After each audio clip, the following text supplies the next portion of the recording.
Hi, it's Pastor Holly here. My prayers that each of you are doing well and are staying at home, and that each person is healthy at this moment. I'm not sure about you, but I did find myself going to the grocery store earlier this week, and a couple of my finds I've got here at the table. Coffee, I did not want to be without that. Goldfish crackers, which are an essential in our household. I got some of these turkey snack sticks, which is one of the few ways I can get protein into my kid. And don't tell, but this is my personal stash of double stuffed Oreos.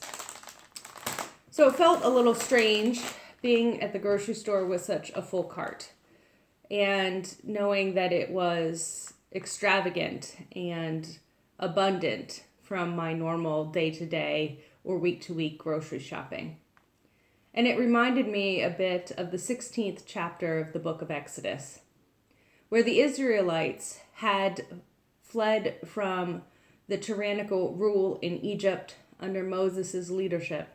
And they had been in the wilderness for 30 days, and they were starting to get a bit grumbly and fussy and wanting to know when things would return back to normal. We don't know when things will turn back to normal for us in this current context, but we can take two things from the lesson of the book of Exodus and the time of the Israelites in the wilderness.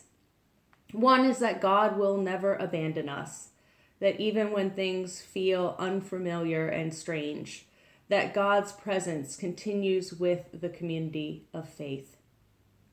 We can also learn from their lessons that God will provide for us in our time of need, because God heard the cries of the Israelites and sent quail and manna into the desert. But what God sent was merely enough. It was not in excess or abundance. And I think that's also a good reminder for us in this Lenten season, that we are not to hoard items and that we are not to be selfish with our supplies, but rather to understand that there is indeed sufficient food and compassion and peace and grace to go around.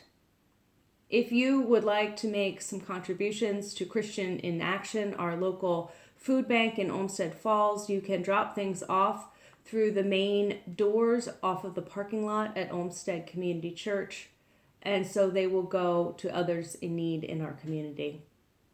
My prayer is that each of us knows that God's peaceful presence is with us during these days, and that each of us may have enough love and grace to be sufficient for the day. God be with you. Amen.